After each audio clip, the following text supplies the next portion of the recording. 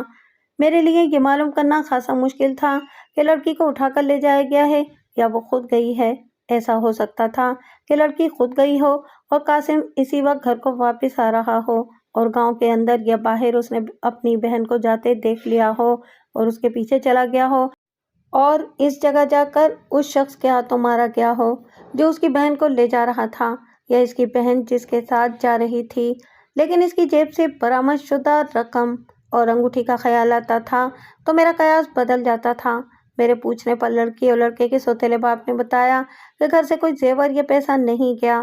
گھروں سے بھاگنے والی لڑکیاں زیور اور پیسہ اڑا لے جاتی ہیں، یہاں ایسی حرکت نہیں ہوئی تھی۔ اس گھر میں روپیہ پیسہ خاصا موجود تھا۔ یہ بڑے زمینداروں کا گھر تھا۔ وہ منظر میری برداشت سے باہر تھا۔ جب مقتول کی ماں نے دونوں ہاتھوں سے میرا گریبان پکڑ لیا اور چیخ چیخ کر کہنے لگی، میرے لال کے قاتل کو پکڑ اور اسے میرے حوالے کر، میں اس کی بوٹیاں نوچ کر کتوں کو کھلاؤں گی۔ وہ مجھے چھوڑ نہیں رہی تھی۔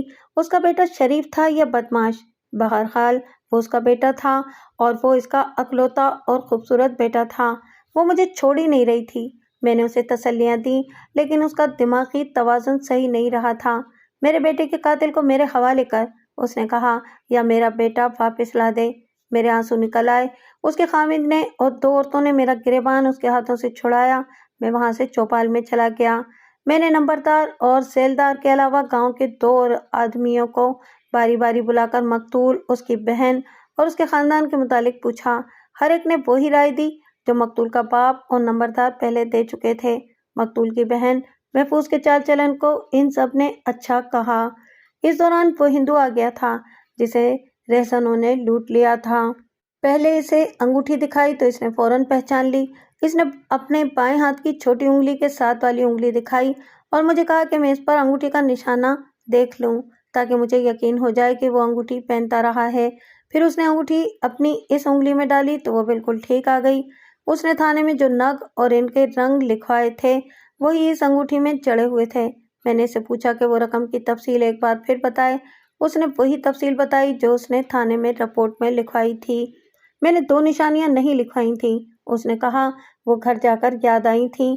10 روپے کے ایک نوٹ کا ایک کونا پھٹا ہوا تھا اور ایک نوٹ درمیان سے اس جگہ سے پھٹا ہوا تھا جہاں سے نوٹ دوہرا کر کے تہہ کیا جاتا ہے۔ میں نے جیب سے نوٹ نکال کر دیکھے۔ 10 روپے کا ایک نوٹ کونے سے پھٹا ہوا تھا اور ایک نوٹ درمیان سے پھٹا ہوا تھا۔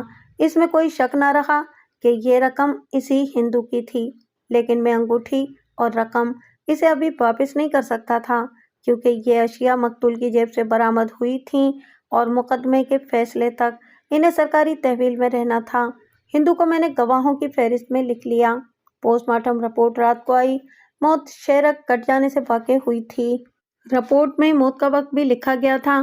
ہندو کے پاس کھڑی نہیں تھی کہ وہ مجھے صحیح وقت بتا سکتا۔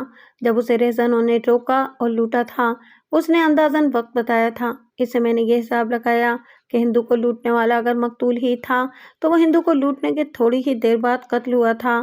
رات کو وہ 2-3 آدمی باری باری میرے پاس آئے جو باقاعدہ طور پر میرے مخبر تھے اور گاؤں میں ان کی اصلیت کسی کو بھی معلوم نہیں تھی۔ یہ مخبر ہر گھر کی خبر رکھتے تھے۔ انہوں نے محفوظ کے چال چلن کے خلاف تو کوئی بات نہ کی لیکن ایک آدمی کا نام لیا جس کے ساتھ اس کا گہرا تعلق تھا۔ عام طور پر یہ مشہور تھا کہ ان کی محبت پاک ہے اور ان کی شادی بھی ہو جائے گی۔ اس آدمی کا نام ولایت خان بتایا گیا۔ عمر 25 سال کے لگ بھگ تھی اور خوشحال زمیندار خاندان سے تھا۔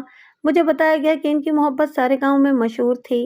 میرے پوچھنے پر انہوں نے بتایا کہ انہیں کبھی بھی کھیتوں میں یا کہیں اور یعنی گھر سے باہر اکٹھے کھڑے یا باتیں کرتے نہیں دیکھا گیا۔ مشہور یہ تھا کہ وہ ایک دوسرے کو دور سے بھی دیکھتے تھے تو ان کے چہروں پر چمک سی آ جاتی تھی۔ ان کا ایک دوسرے کے گھروں میں آنا جانا بھی تھا۔ ان تینوں سے میں نے الگ الگ رپورٹ لی تھی۔ تینوں کی رپورٹیں ایک جیسی تھیں۔ انہوں نے بتایا کہ سب کو یقین تھا کہ ان کی شادی ہو جائے گی، لیکن یہ سنا گیا تھا کہ محفوظ کی ماں نے ولایت کو رشتہ دینے سے انکار کر دیا ہے۔ یہ بات ٹھیک معلوم ہوتی تھی کیونکہ ولایت کو دیکھا کہ پریشان اور خاموش رہنے لگا تھا۔ اکثر لوگ یہ کہتے تھے کہ ولایت کو یہ رشتہ نہ ملا تو لڑکی کچھ کھا کر مر جائے گی یا ولایت کے ساتھ گھر سے نکل جائے گی۔ کیا ولایت میں اور لڑکی میں اتنی جرأت ہے؟ میں نے پوچھا۔ ان تینوں نے میرے سوال کا یہ جواب دیا کہ ولایت بدمعاش آدمی تو نہیں، لیکن بہت دلیر اور جرأت والا آدمی ہے۔ محفوظ کے متعلق انہوں نے بتایا کہ چال چلن اس کا بھی صحیح ہے، لیکن کسی سے ڈرنے والی وہ بھی نہیں۔ کیا ایسی بات تو نہیں کہ قاسم اس رشتے کے خلاف تھا؟ میں نے پوچھا۔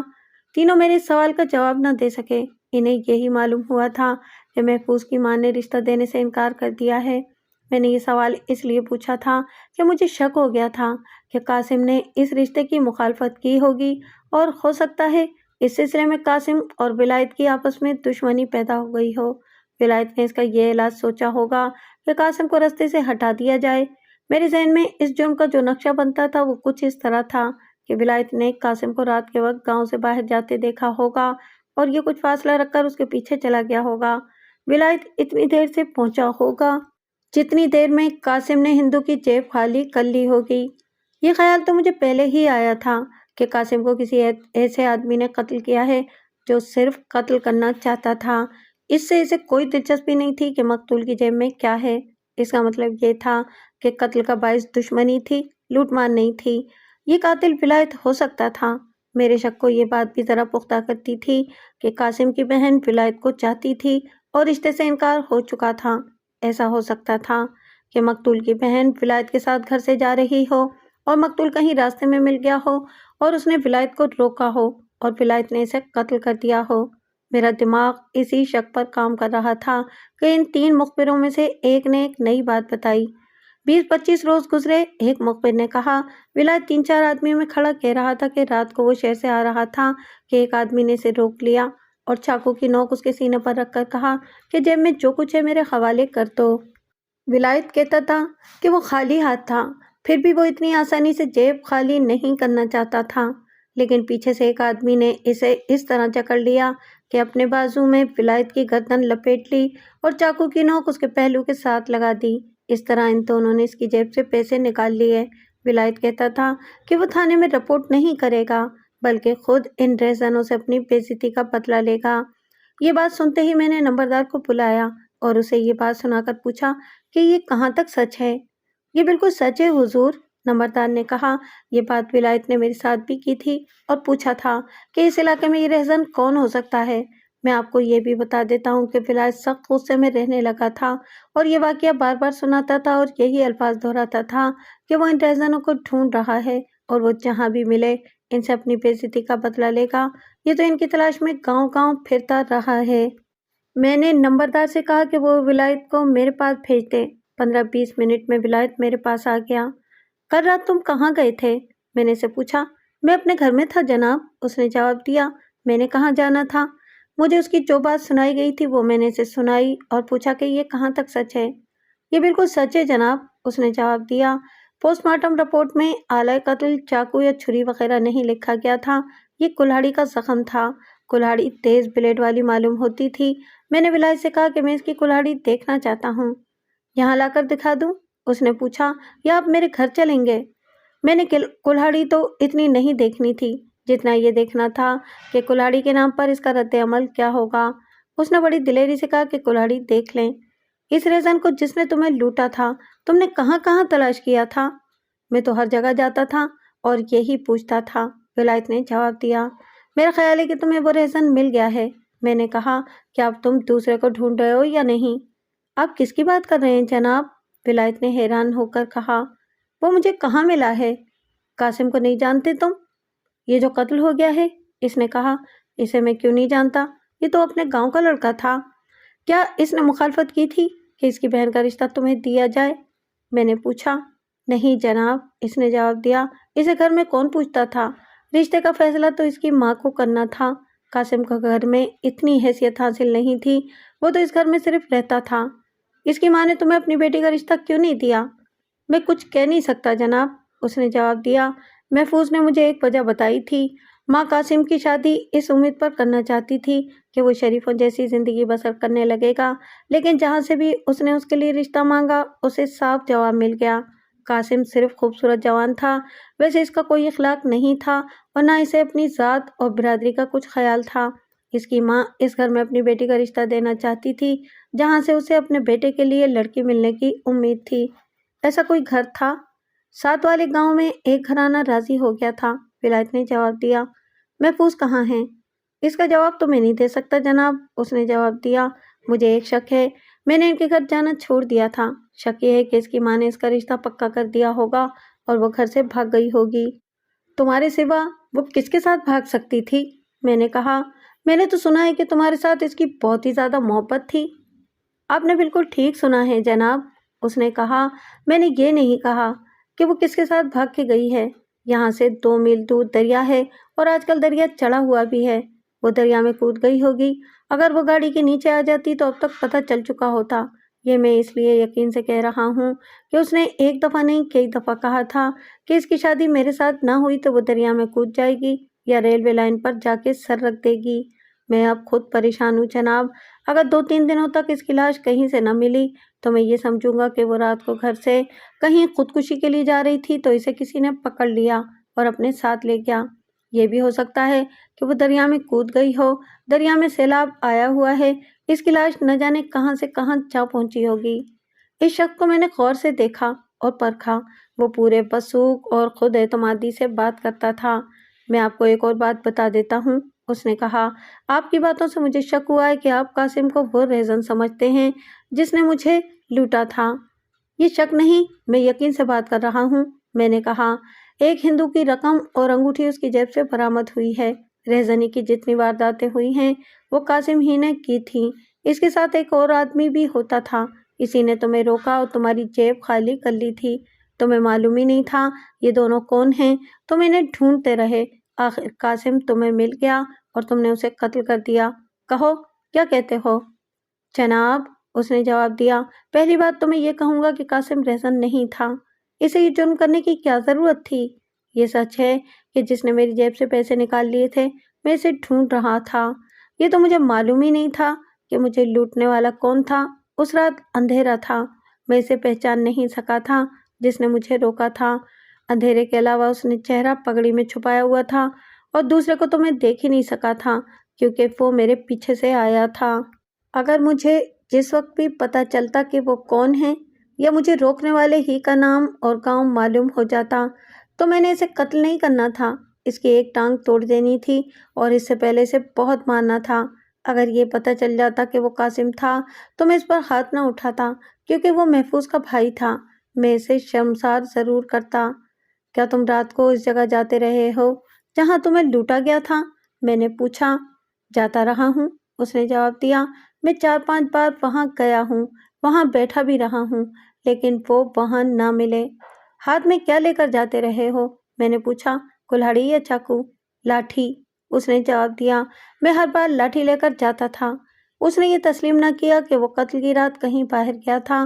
میں نے چوکیدار کے علاوہ اس کے گھر کے 3 افراد سے پوچھا تو انہوں نے بھی یہی کہا کہ ولایت رات کو باہر نہیں گیا تھا۔ میرے لیے یہی شہادت کافی نہیں تھی، گھر کے افراد نے تو یہی کہنا تھا کہ ولایت رات کو باہر نہیں گیا تھا۔ میں نے اپنے طور پر تحقیقات کرنی تھی۔ بظاہر مجھے یقین آ گیا تھا کہ یہ شخص اس واردات میں ملوث نہیں تھا۔ قتل کی تفتیش کے ساتھ ساتھ لاپتہ لڑکی محفوظ کو بھی تلاش کرنا تھا۔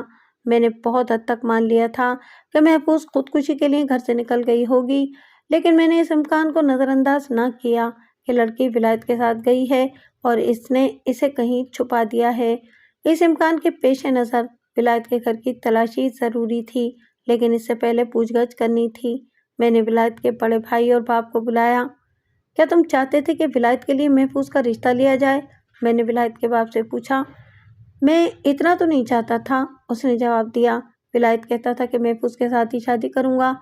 میں نے اور ولایت کی ماں نے اس لڑکی کے گھر جا کر رشتے کی بات کی تو انہوں نے صاف صاف جواب دے دیا۔ تم اتنا کیوں نہیں چاہتے تھے؟ ایک تو میں اس لڑکے کا اپنے گھر میں آنا جانا پسند نہیں کرتا تھا، اس نے جواب دیا۔ اب تو بیچارہ قتل ہو گیا ہے، اللہ اسے معاف کرے۔ ولایت اس کی بہن کے لیے اس کے گھر جاتا تھا تو قاسم بھی کبھی کبھار ہمارے گھر آ جاتا تھا۔ ولایت سے چھوٹی میری 2 بیٹیاں ہیں، ان کی وجہ سے میں اپنے گھر میں قاسم کا آنا جانا پسند نہیں کرتا تھا۔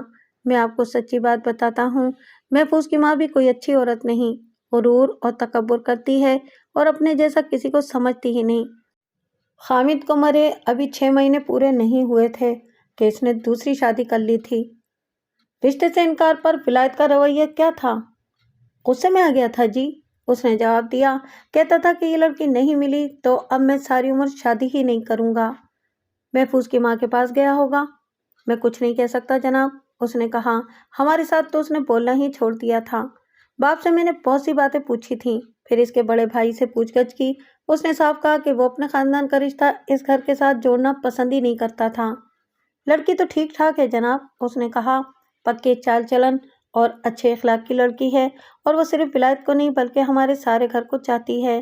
لیکن قاسم بدنام لڑکا تھا اور اس کی ماں بھی کوئی اتنی نیک نام نہیں تھی۔ اس عورت میں دکھاوا بہت ہے۔ اپنے بیٹے کو اس نے اسی طرح دکھاوے میں خراب کر دیا تھا۔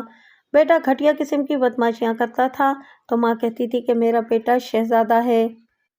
دیکھ میرے بھائی، میں نے اسے کہا، تم کچھ سیانے آدمی معلوم ہوتے ہو، میں تمہارے ساتھ سیدھی بات کرتا ہوں۔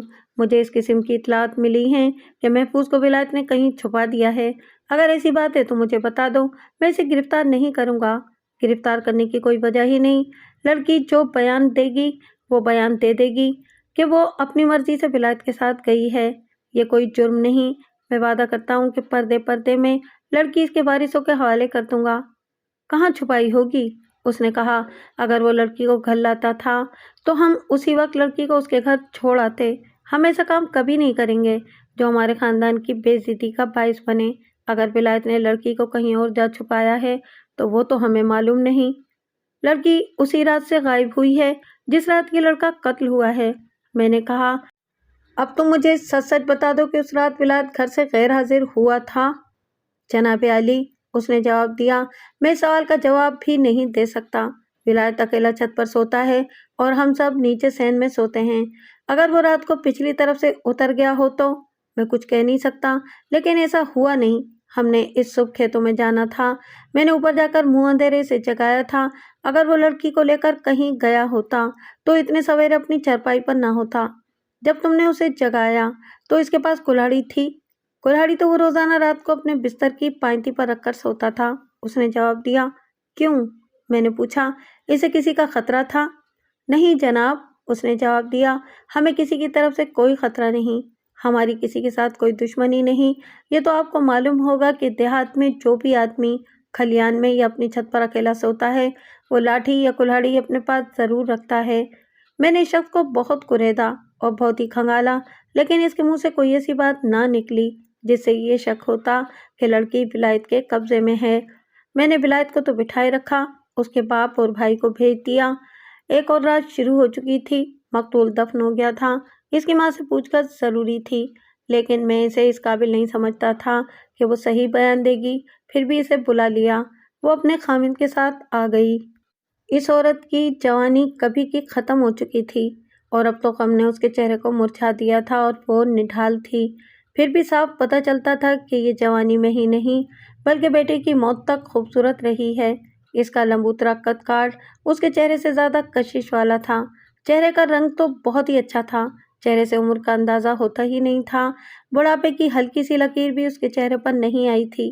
سر کے چند ایک سفید بالوں سے پتہ چلتا تھا کہ اس کی عمر کچھ زیادہ ہو گئی ہے۔